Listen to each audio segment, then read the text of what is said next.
नमस्कार दोस्तों, मैं हूं आपका दोस्त के बी और डेली करंट अफेयर के एक नए वीडियो में आप सभी का स्वागत है। तो चलिए शुरुआत करते हैं वीडियो की क्विज के साथ में। घाट प्रभा पश्चिम बिहार यानी कि वर्ल्ड सेंचुरी किस राज्य में स्थित है? हरिके आर्द्र भूमि आपको किस राज्य में मिलेगी? आर्द्र भूमि का मतलब होता है वेटलैंड। किस शहर में भारत की पहली कोविड-19 टेस्टिंग बस को लॉन्च किया गया? संरक्षण नहीं है, टेस्टिंग बस को लॉन्च किया गया। मुद्रा योजना के किस श्रेणी के अंतर्गत ऋण पर आर्थिक सहायता देने की घोषणा की गई है? और अंजुम मौदगिल किस खेल से संबंधित है? तो अब आइए इनके उत्तर जानते हैं। घाट प्रभा पश्चिम बिहार की बात करते हैं तो ये आपको मिलेगा आंध्र प्रदेश राज्य में। आंध्र प्रदेश में इसके अलावा कई सारे अन्य पश्चिम बिहार भी हैं, जैसे कि रोलापडू हो गया, कोलेरू या फिर अतापका हो गया, नीलापट्टू हो गया। तो ये सारे हैं आंध्र प्रदेश में। मुख्य रूप से आपको अतापका और जो नीलापट्टू है इसके बारे में याद रखना है। हरिके आर्द्र भूमि की बात करें तो ये स्थित है पंजाब राज्य में। कहाँ पर? पंजाब राज्य में ये स्थित है। पंजाब में कुल आपको 5 आर्द्र भूमियाँ मिलेंगी, जिनमें से 3 इस वर्ष आई हैं। इस वर्ष भारत में 10 नई आर्द्र भूमि रजिस्टर की गई हैं और इन 10 में से 6 आपका है उत्तर प्रदेश में, 3 है पंजाब में और 1 है महाराष्ट्र में। 1 है महाराष्ट्र में, तो 3 नई आई हैं। तो कुल मिलाकर के पंजाब में संख्या हो गई है इनकी 5। तो रोपड़ हो गया, ब्यास संरक्षण रिजर्व हो गया, एक है केशवपुर मियानी कंजर्वेशन रिजर्व है, उसके अलावा काजली है। तो ये सारे आपको मिलेंगे पंजाब में। भारत की जो पहली कोविड-19 टेस्टिंग बस है इसे लॉन्च किया गया मुंबई में। कहाँ पर? मुंबई में लॉन्च किया गया है। मुद्रा योजना के अंतर्गत अभी जो शिशु कैटेगरी के अंतर्गत लोन दिया जाता है 50,000 रुपये तक का, इसमें जो ब्याज होगा इस पे आर्थिक सहायता देने की घोषणा केंद्र सरकार के द्वारा की गई है। तो कैटेगरी कौन सी है? तो ये कैटेगरी है शिशु। 3 कैटेगरी होती हैं, शिशु, तरुण और किशोर। अंजुम मौदगिल, तो अंजुम मौदगिल जो कि निशानेबाजी की खिलाड़ी हैं और ये चर्चा में इसलिए आई क्योंकि जो हमारे यहाँ पर राइफल एसोसिएशन ऑफ इंडिया है उसके द्वारा इनके नाम को खेल रत्न पुरस्कार के लिए नामित किया गया है। इसके अलावा निशानेबाजी के 2 खिलाड़ी और हैं, एक तो हैं आपके अभिषेक वर्मा हरियाणा के और एक है सौरभ चौधरी उत्तर प्रदेश के। इनको अर्जुन अवार्ड के लिए नामित किया गया है, तो ये भी आपको ध्यान रखना है। हाँ, एक निशानेबाजी के कोच हैं जसपाल राणा, जिनको द्रोणाचार्य पुरस्कार के लिए नामित किया गया है। मिशन सागर के तहत हिंद महासागर के द्वीपीय देशों के लिए कौन सी नौसेना के शिप मदद लेके पहुंची थी? DRDO के द्वारा जो अल्ट्रावायलेट आधारित सैनिटाइजर है इसका नाम इन्होंने क्या रखा है? न्यू स्पेस इंडिया लिमिटेड के नए अध्यक्ष कौन बने हैं? मार्सेलो डी सूसा किस देश के राष्ट्रपति हैं? और सुरैना नामक जो रोबोट है यह किस देश के द्वारा बनाया गया है?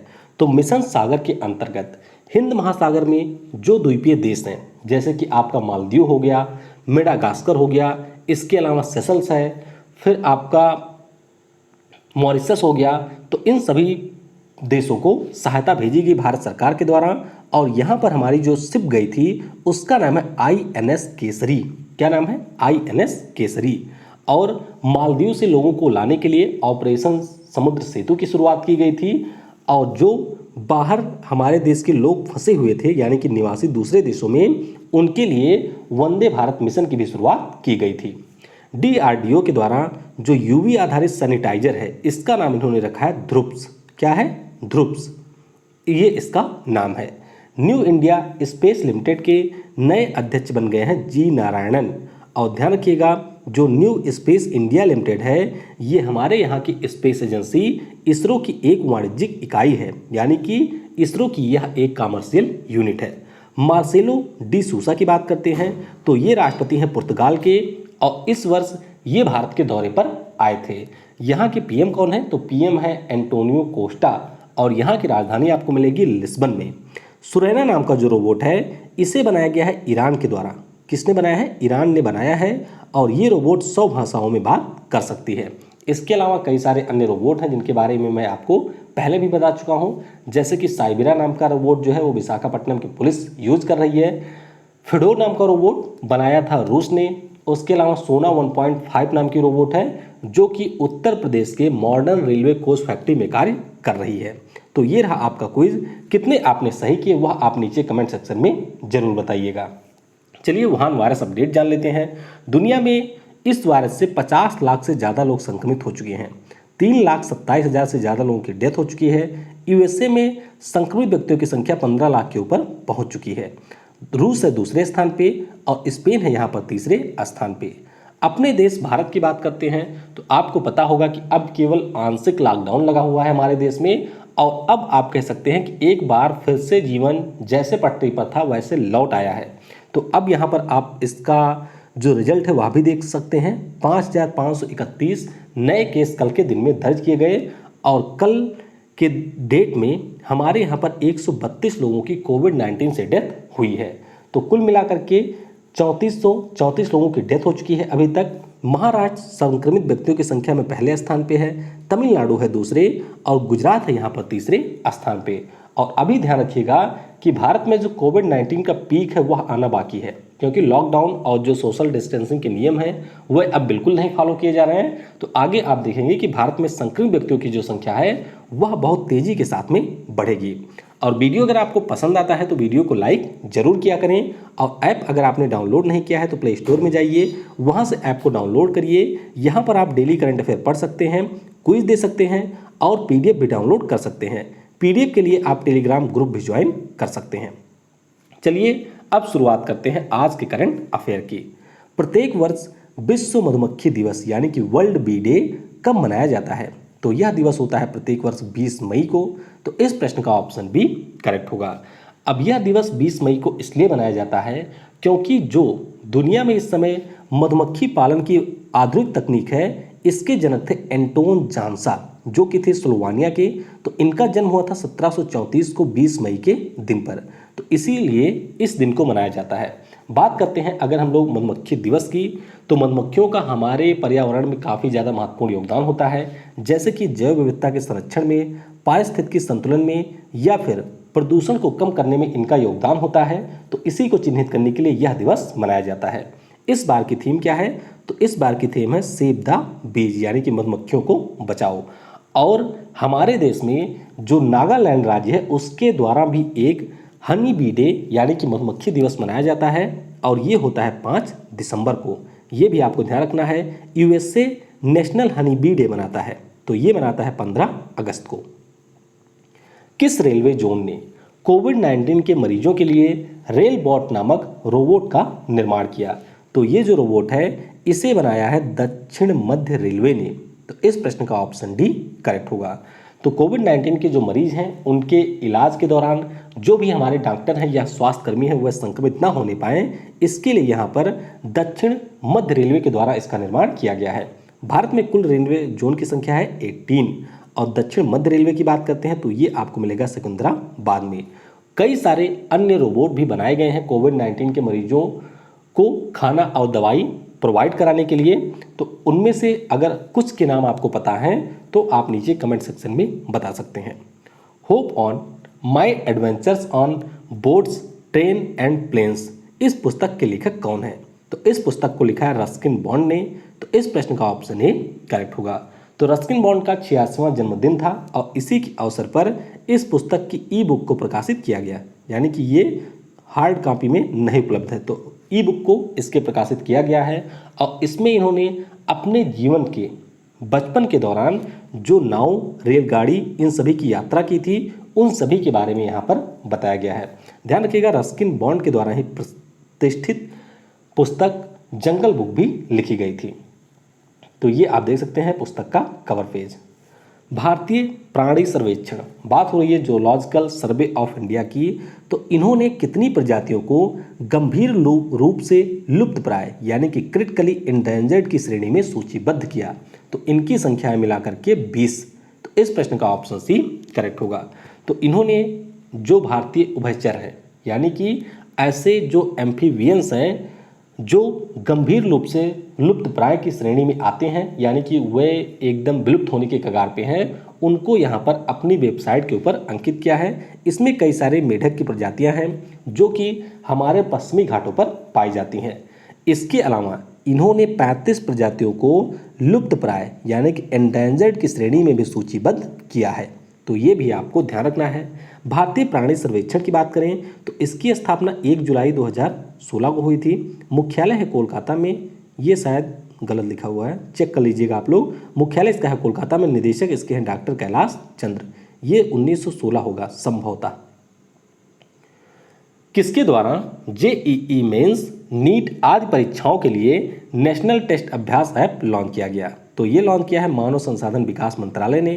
तो इस प्रश्न का ऑप्शन सी करेक्ट होगा। तो जो हमारे यहाँ पर जेई, नीट, इसके अलावा नेट की परीक्षा करवाती है नेशनल टेस्टिंग एजेंसी, इसके द्वारा इस ऐप का निर्माण किया गया है।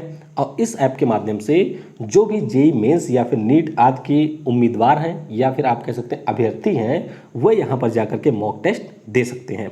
तो इसे लॉन्च किया है मानव संसाधन विकास मंत्रालय ने, जिसके मंत्री हैं रमेश पोखरियाल निशंक जी।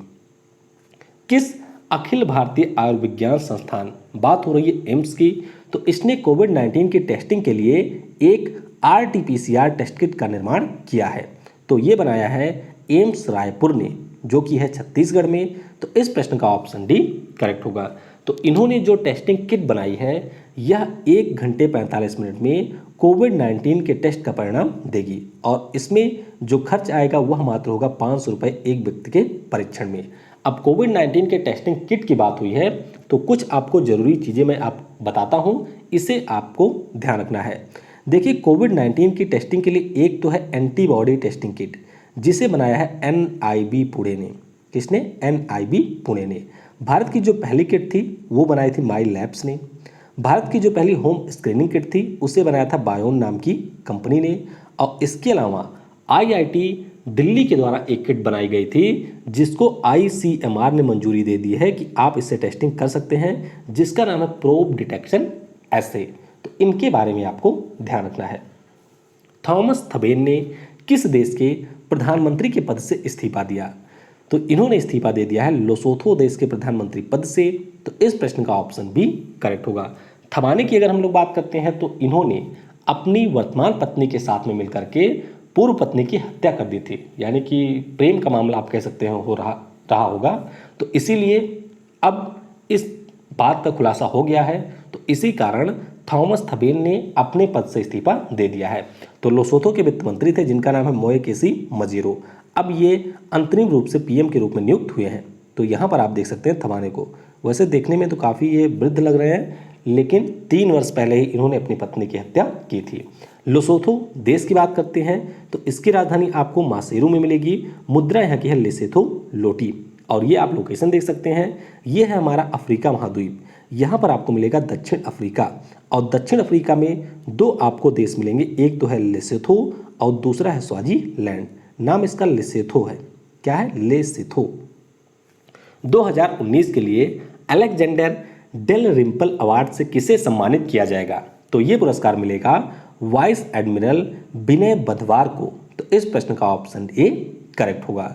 विनय बधवार जी की अगर हम लोग बात करते हैं तो ये वर्तमान में भारतीय नौसेना जल सर्वेक्षण के मुख्य जल सर्वेक्षक हैं, और इन्हें यह पुरस्कार भारतीय जल सर्वेक्षण और हिंद महासागर में दिए गए इनके योगदान के लिए दिया गया है।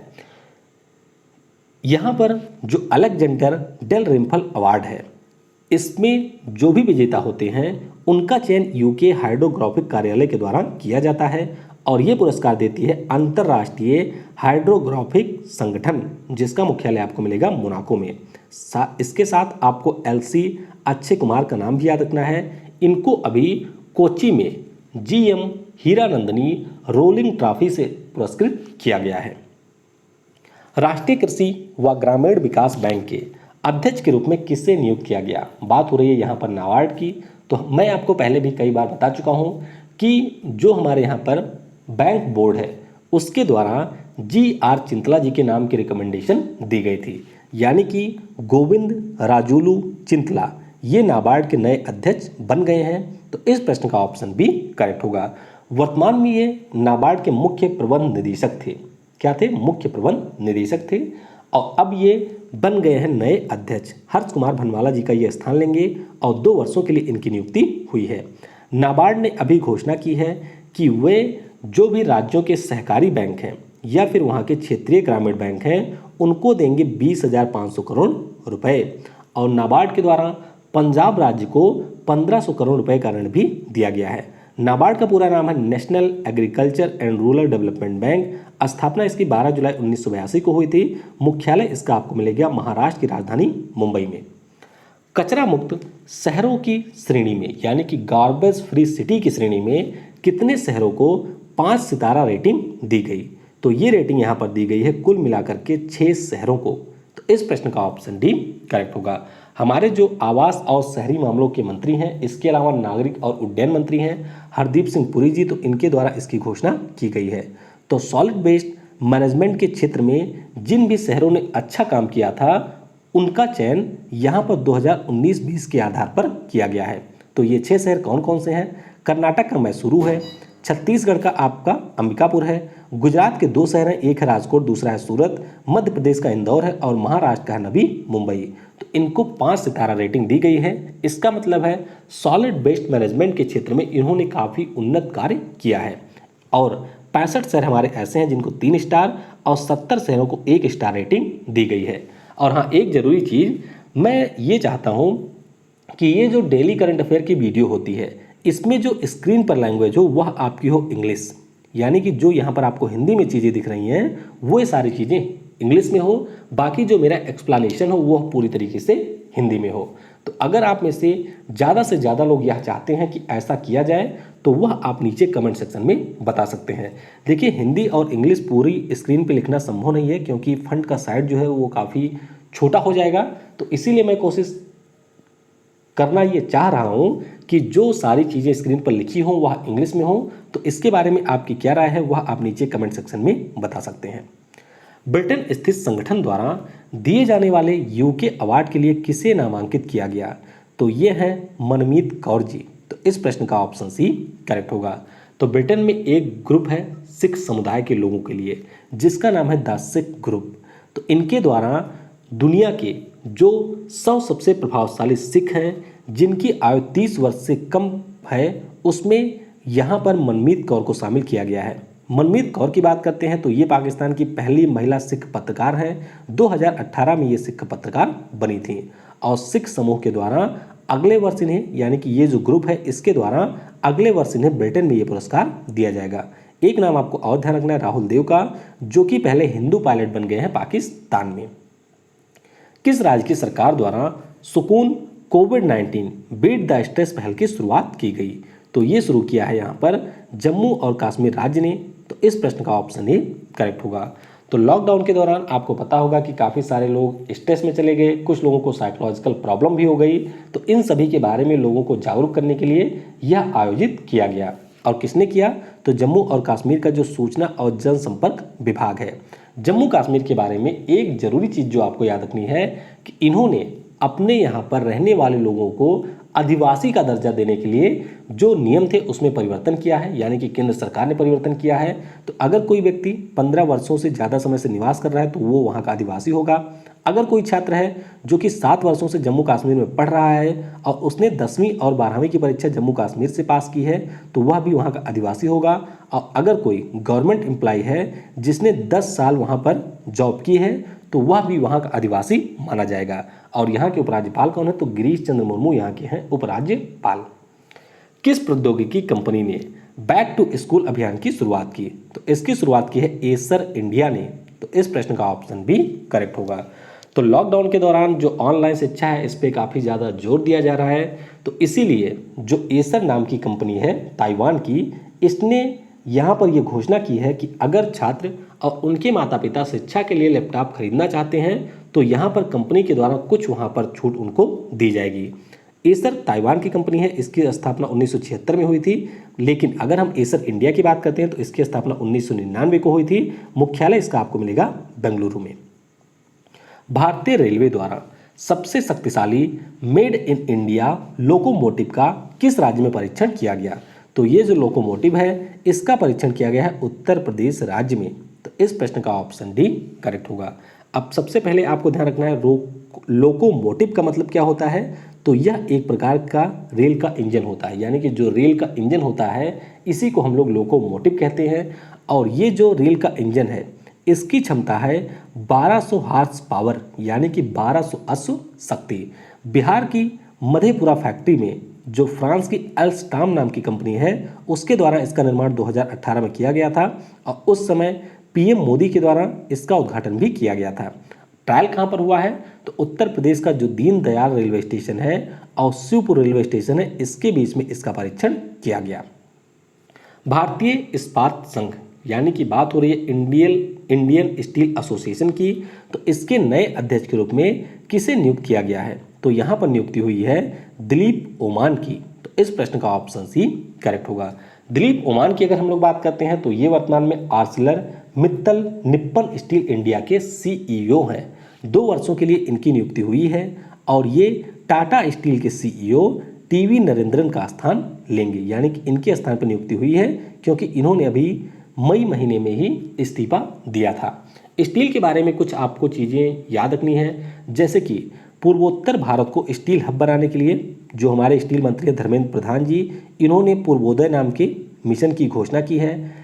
स्टील उत्पादन में भारत अब पहुंच चुका है दूसरे स्थान पे और भारत सरकार उड़ीसा को स्टील हब के रूप में डेवलप करेगी। किसके साथ में मिलकर के? जापान के साथ में मिलकर के। और जो है सज्जन जिंदल अंतर्राष्ट्रीय स्टील संगठन के नए अध्यक्ष बन गए हैं, जो कि पहले उपाध्यक्ष थे अब इसके अध्यक्ष बन गए हैं। आखिरी प्रश्न है, भारतीय डाक मुंबई ने किसको समर्पित एक विशेष डाक कवर जारी किया है? तो ये जो विशेष डाक कवर है यह हमारे प्रवासी मजदूर यानी कि माइग्रेंट लेबरर को डेडिकेट करके जारी किया गया है। तो इस प्रश्न का ऑप्शन सी करेक्ट होगा। भारतीय डाक की बात करते हैं तो इसकी स्थापना 1854 को हुई थी। मुख्यालय है दिल्ली में। यह हमारे संचार और आईटी मंत्रालय के अंतर्गत आता है। संचार और आईटी मंत्री कौन है? तो ये है रविशंकर प्रसाद जी। भारतीय डाक के बारे में आपको कुछ चीज़ें और ध्यान रखनी है, जैसे कि इन्होंने अभी आईसीएमआर के साथ में समझौता किया है कि जो भी कोविड-19 टेस्टिंग लैब है वहाँ पर ये पहुँचाएंगे, क्या नाम है उसका, टेस्टिंग किट। और उसके अलावा उत्तर प्रदेश का जो डाक विभाग है इसने एक दिन में सबसे ज़्यादा लोगों को पैसे पे करने का नया रिकॉर्ड बनाया है। चलिए अब कल के प्रश्नों के उत्तर जान लेते हैं। इलेक्ट्रॉनिक जो नाम प्लेटफॉर्म है यानी कि नेशनल एग्रीकल्चर मार्केट है, इसमें अब कुल मिलाकर के 1000 मंडी शामिल हो गई हैं। कई सारे लोगों ने यहाँ पर 785 लिखा था, तो ये भी लगभग सही था। मैंने आपसे पूछा था कि कुल कितनी मंडी टारगेट रखा गया है, तो टारगेट था 1000 मंडी का और अब यहाँ पर 1000 मंडी शामिल हो गई हैं। और कर्नाटक की जब 785 हुए थे तो उस समय कर्नाटक का पहला मंडी इसमें शामिल हुआ था। काला पानी क्षेत्र की बात करते हैं तो ये आपको मिलेगा उत्तराखंड राज्य में और इसको लेकर के भारत और नेपाल के बीच में विवाद है। यह क्षेत्र एक बार इसलिए फिर से चर्चा में आया क्योंकि नेपाल ने अभी एक अपना नया मैप जारी किया जिसमें इन्होंने काला पानी क्षेत्र को अपने देश में दिखाया है।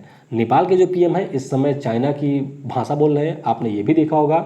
उन्होंने ये कह दिया कि जो नेपाल में कोविड-19 के केस आ रहे हैं वो इंडिया के लोग जाकर के फैला रहे हैं। तो आप देख सकते हैं नेपाल जैसा देश भी इस समय चाइना की बोली बोल रहा है। टूर ऑफ ड्यूटी के अंतर्गत कुल मिलाकर के 3 वर्ष के इंटर्नशिप की घोषणा की गई है, यानी कि की जाएगी, ऐसा अभी तक मीडिया में बात की जा रही है। इजराइल के जो नए पीएम हैं इनका नाम है बेंजामिन नेतन्याहू और इनकी पार्टी का नाम है लिक्विड। बेंजामिन नेतन्याहू पार्टी का नाम है लिक्विड और ब्लैक एंड व्हाइट पार्टी के साथ में इन्होंने गठबंधन करके सरकार का गठन किया है। सबसे ज़्यादा ढाल वाले ज्वालामुखी की बात करें तो इसका नाम है पुहा हुनु और इसने अभी रिकॉर्ड तोड़ा है मौना लोवा का। किसका? मौना लोवा का रिकॉर्ड तोड़ा है। आज के वीडियो से आपके लिए प्रश्न है, कोविड-19 मुक्त होने वाला पहला यूटी कौन बना, यानी कि केंद्र शासित प्रदेश कौन है? सुर सरोवर पश्चिम बिहार आपको किस राज्य में मिलेगा? श्रम ब्यूरो के नए महानिदेशक कौन बने? युवा कैरियर पुरस्कार यानी कि यंग कैरियर अवार्ड 2020 से किसे सम्मानित किया जाएगा? और गरुड़ पोर्टल किस मंत्रालय के द्वारा लॉन्च किया गया है? तो इन प्रश्नों के उत्तर आपको नीचे कमेंट सेक्शन में देने हैं। वीडियो को आपने समय दिया उसके लिए आप सभी को बहुत बहुत धन्यवाद। Thanks for watching. जय हिंद, जय भारत और सबसे जरूरी, पढ़ेगा भारत तो बढ़ेगा भारत।